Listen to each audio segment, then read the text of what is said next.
Hey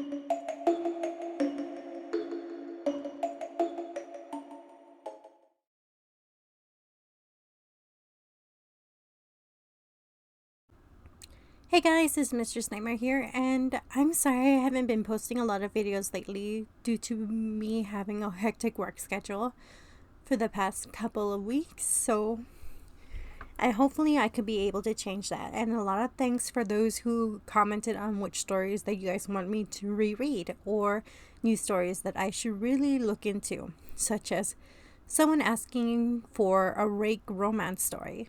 I have never seen anyone write fan fiction about the rake before, so that one would be a little difficult to find.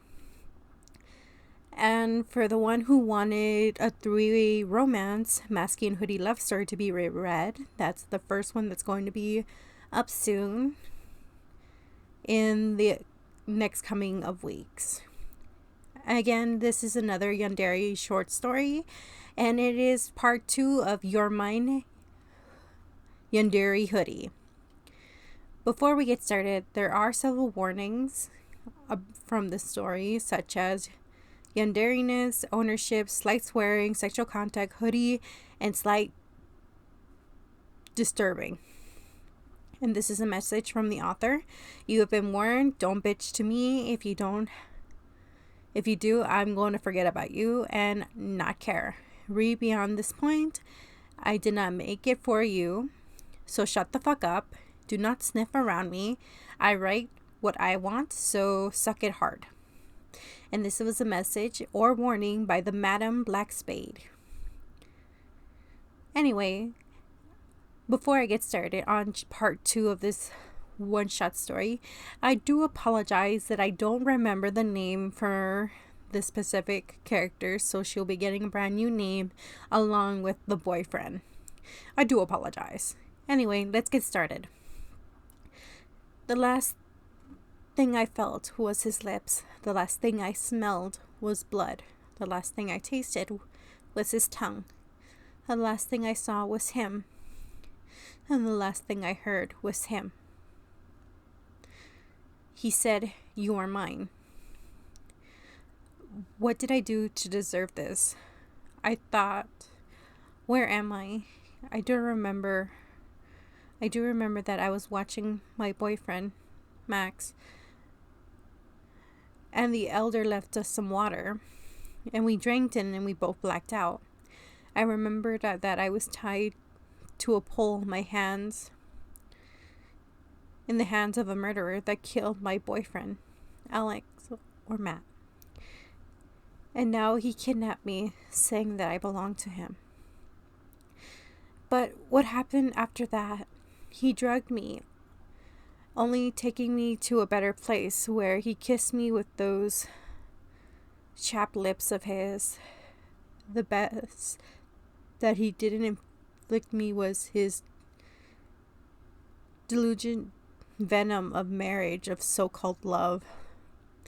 Stockholm Syndrome. I heard stories about it, but I never had wanted to experience it. I walked through the darkness of my hazy mind.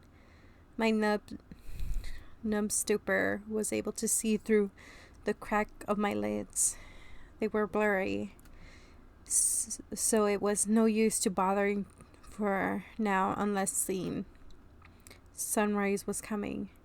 Early orange rays, the early chirps of birds, early wind. I somewhat shivered, but I regretted it.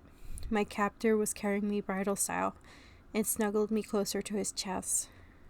He sighed lovingly and stopped. "You truly are beautiful,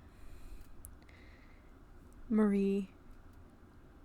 He lowered his head and kissed me. He slid his tongue into my mouth and explored the area again. He pulled back and shivered in delight. "I can never get enough of you." Even though we just left the abandoned factory, he didn't wear that skin hell mask. He's letting me see his smug face due to the drugs that he injected me with. I need to give you another dose. I'm sorry. He sat me down against the tree and took out a small container filled with a translucent pink liquid.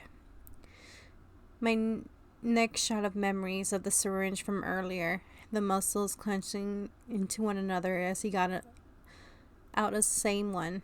I tense. The position injected now was rougher through my veins as the drug wasn't. My drug-induced state had wavered my senses, come back like a ton of bricks to a face. The instantly enormous weight. My eyes, I saw 3 of him. 2 of them were transparent and 1 was solid. They were swirling in circles. So did my world. My ears. I'll make it better. He spoke like many at once. Some were whispering, some were yelling. So was my mind. My nostrils, the fresh of poison, it fired through my nose. I am forgotten heart was my beating organs, my taste buds. Bile rose into my mouth. I ate the heart of my lover, only to spit it out once he died. So did my soul. My cake being my skin felt like sensation or sensitive of the cool needle biting into my neck. It made my heart beat numb. So all my abilities to smile genuinely. I drifted further into blackness, describing into the deepest pit. I couldn't see him.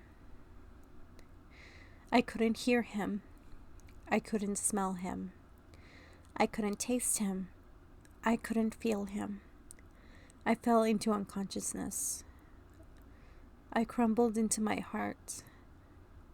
I rotted the memories. Unknown period of time. Max, I said shrilly, stop teasing me. What's the surprise? He didn't answer. He kept my eyes covered and led me through the trail that he was following. I couldn't keep my excitement. It was such a mystery. He stopped, and I removed my boyfriend's tense skin hands that I was evading my vision to see the darkness. I stood mortified. Wherever he took me, it was so unreal. We were standing in front of the abandoned factory with dim fires in the background. Stood an empty chair with a loop leather belt around the arms and the pole, not far from the old furniture.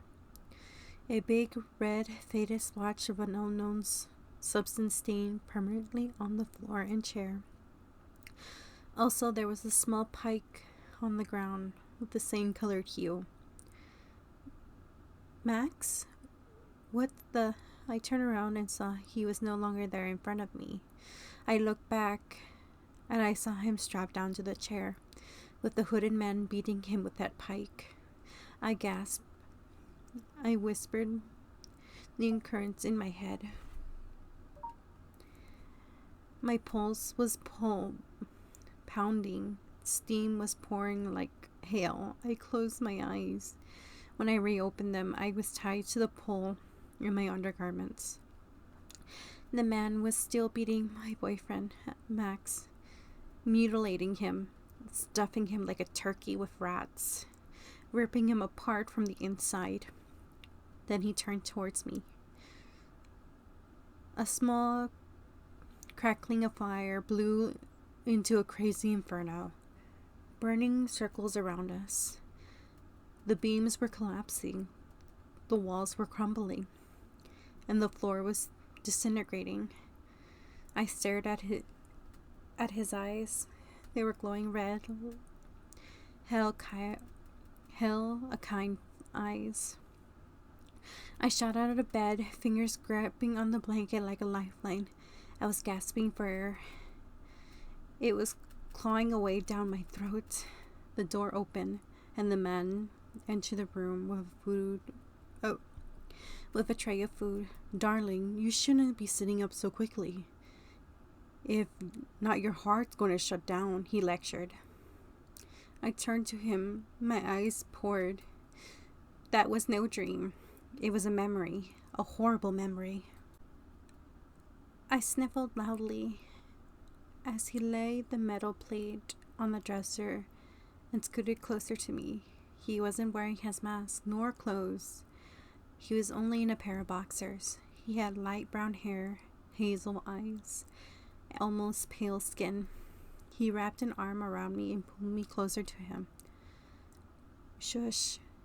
Shush. It was just a dream. Nothing to get you all. It was. I'm here to protect you. He kissed the top of my head, slowly rocking me. There. All better? Yes? Good. I made you some soup. It's a little bit hot, so you need to blow on it to cool it, okay? He set the tray on my lap, barely lifting the spoon when I spoke. No, it wasn't a dream. It was a nightmare. This is a fucking nightmare. And I'll let whatever it is out there get me without a second thought. I fucking hate you. Get away from me. I don't want your charity. I don't want anything that you give me. I have nothing to do with you, so get away from me, you monster. I yelled. He threw the tray off my lap and into the wall. He walked over to my feet and yanked me off the bed by my leg. I screamed and scratched at the floor as he roughly continued pulling me towards the bathroom. He continued pulling me inside and locked the door. Take off your fucking clothes.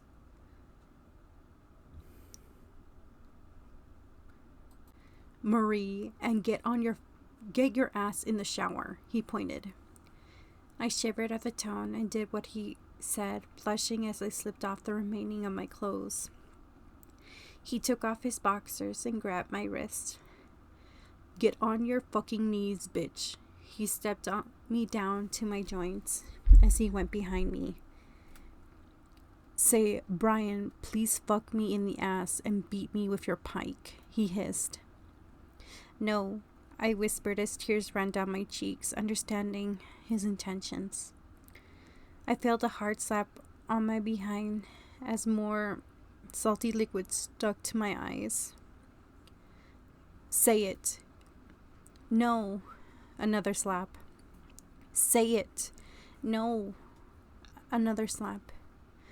This exchange went for a few minutes as my right went numb from the high pain.